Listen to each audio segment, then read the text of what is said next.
बीकानेर के कोलायत विधानसभा क्षेत्र में एक 12 साल की बच्ची अपने घर से एग्जाम देने के लिए निकली। एग्जाम सेंटर पे नहीं पहुंची, माँ बाप ने तलाश की और उस बच्ची की डेड बॉडी मिली है। मेरे साथ हैं अंशुमान सिंह भाटी, विधायक कोलायत। साहब, किस तरीके से देखें, क्या ये घटना घटी है? घटना बड़ी शर्मसार करने वाली घटना है यार। हमारे कोलायत विधानसभा क्षेत्र नहीं, अभी तो बीकानेर जिले के लिए भी ऐसे ही बहुत कम घटनाएं होती है और हमारे क्षेत्र में से रेयर टू रेयर अभी के रिसेंट ईयर्स में किसी को भी ऐसी घटना संज्ञान में नहीं आती है। 21 तारीख को 12 बजे बच्ची घर से निकलती है। सैन समाज की बेटी थी, बिल्कुल खेती खेड़ी के आदमी थे, चकडाणी में निवास करते हैं, खेती से अपना गुजारा करते थे। बच्ची 1 बजे पहुंचना था उसको परीक्षा स्थल पर नहीं पहुंचती है बच्ची। अभिभावकों को फोन करा जाता है वहाँ पे शिक्षकों के द्वारा कि आपकी बच्ची यहाँ पर नहीं पहुंची। अभिभावक के परिजनों को फोन करते हैं, परिजनों को पास में एक फोग के अंदर एक बॉडी दिखती है। बॉडी के नजदीक जाते हैं जब पता लगता है कि फलानी की बेटी थी। और प्रथम दृष्टि ये लगा कि वहाँ पे संभवतः, क्योंकि पोस्टमार्टम हुआ नहीं, बाकी अनुसंधान की बात है, और प्रथम दृष्टि लगा कि रेप का मामला है। रेप के बाद बच्ची को उसी की चुन्नी से गला दे के उसके फांसी लगा के उसकी हत्या कर दी जाती है। 3 बजे थानेदार को पता लगता है, थानेदार वहाँ पहुँचते हैं, एफआईआर दर्ज करते हैं। 5 बजे तक वहाँ पे जो सीओ हैं, सीओ वहाँ पहुँच जाते हैं। उसके बाद में हमारे एडिशनल एसपी ग्रामीण और एसपी 21 तारीख से लेके अभी तक वहीं पर ही रंजीतपुर और आसपास के क्षेत्र में सभी साक्ष्य जुटा रहे हैं। 10 अलग अलग टीमों का भी गठन किया जाता है, जिसमें एफएसएल की टीम है, डॉग स्क्वाड है। ये सारे के सारे साक्ष्य इकट्ठा कर लेते हैं और उसके बाद लगातार ग्रामीण, क्योंकि जो भी परिजन है वो भी पोस्टमार्टम नहीं करा रहे, उनकी डिमांड यही है कि पोस्टमार्टम हम जब गिरफ्तारी के बाद ही कराएंगे। लगातार समझाइश का दौर है, क्योंकि एक संवेदनशील समय होता है। हम समझ सकते हैं उनके परिवार के ऊपर क्या बीत रही है।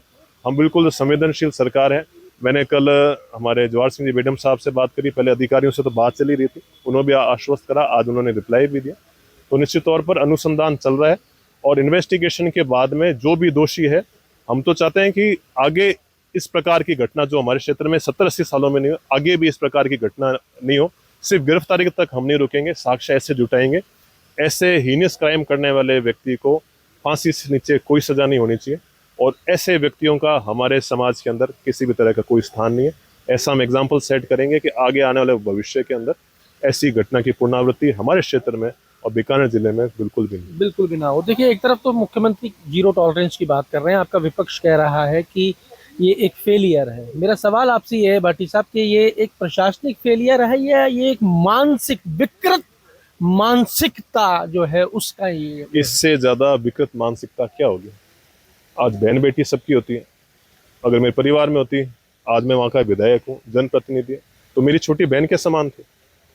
आप और हम सब सभ्य समाज में रहते हैं, इस तरह की घटना का कोई एक्सक्यूज हो ही नहीं सकता। ये मैं मानता हूँ। देखिए, गवर्नमेंट खुद का एक अलग पहलू है। सबसे पहले दायित्व बनता है किसका? समाज का।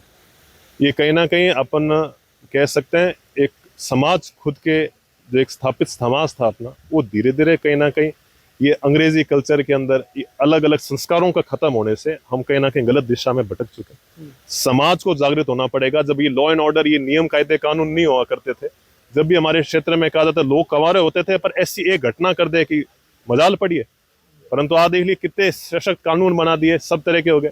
बात यह है कि अब इस घटना के अंदर भी गिरफ्तारी हम जल्दी भगवान करेंगे। बात ही नहीं गिरफ्तारी के लेके लास्ट में जुडिशियल सारे के सारी कार्रवाई होने के बाद उस व्यक्ति को जब तक फांसी नहीं हुई, जब तक उस बच्ची को उसके परिवारजनों को सही न्याय नहीं मिलेगा। ऐसा व्यक्ति अगर 5-10-20 सालों बाद जमानत पर फिर बाहर आ जाता है, उनके परिवार के ऊपर क्या बीती होगी, आप खुद सोच के देखिए। ऐसे व्यक्ति को सिर्फ फांसी होनी चाहिए। उस प्रकार से ही साक्ष्य इकट्ठे करे जा रहे हैं और निश्चित तौर पर हमारे सभ्य समाज में, जैसा आप कह रहे हैं, ये एक सामाजिक भी दृष्टिकोण से हमें देखना चाहिए।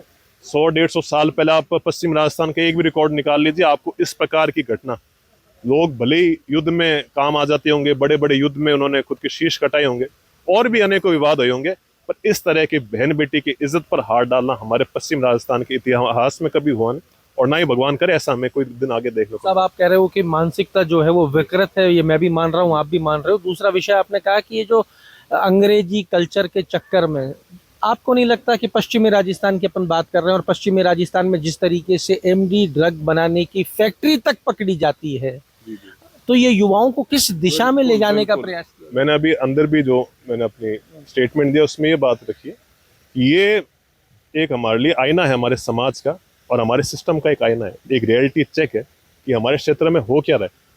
ये सिर्फ और सिर्फ आरोप प्रत्यारोप का नहीं। आप मेरे अगर पॉलिटिकल मेरे कोई भी स्टेटमेंट देखेंगे पिछले 2 साल में, कभी भी आरोप प्रत्यारोप में लगता है कांग्रेस ने क्या करा, क्या बीजेपी करी। बात है कि हम समाज सुधार के लिए यहाँ बैठे और ये जनता की सरकार होती है। हम तो सिर्फ एक कस्टोडियन है जो हर 5 साल में अगर पट्टा रिन्यू हो जाता है जब तो वापस यहाँ बैठ जाते हैं, नहीं तो घर बैठ जाते हैं। ये जनता ने बड़े विश्वास से हमें ये व्यवस्था बुलाई है। हमारी जिम्मेदारी ये बनती है हम निष्पक्ष होकर न्याय संगत बात करें।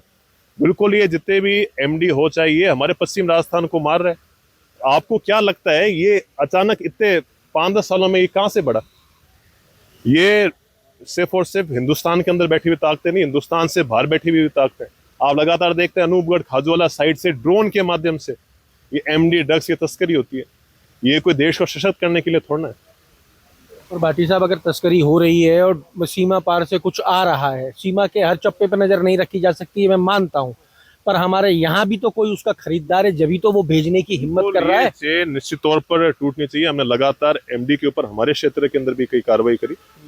ये लगातार हमारे जो बज्जू क्षेत्र था ये बिल्कुल शांत इलाका रहा और पश्चिम राजस्थान का कोई भी भूभाग में चले जाए, पर ये एक साजिश के तौर पर पाकिस्तान की तरफ से हमारे नानी बेल्ट से जितना भी आपके हनुमानगढ़, गंगानगर, चूरू से ये सारी की सारी बीमारी धीरे धीरे टुवर्ड्स साउथ और वेस्ट की तरफ ये सारी की सारी बीमारी चल रही।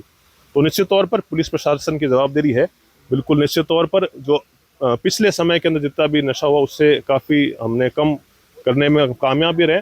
पर जैसे हमारा कोई खेत होता है, हमारे एक आम भाषा में खरपतवार कहते हैं।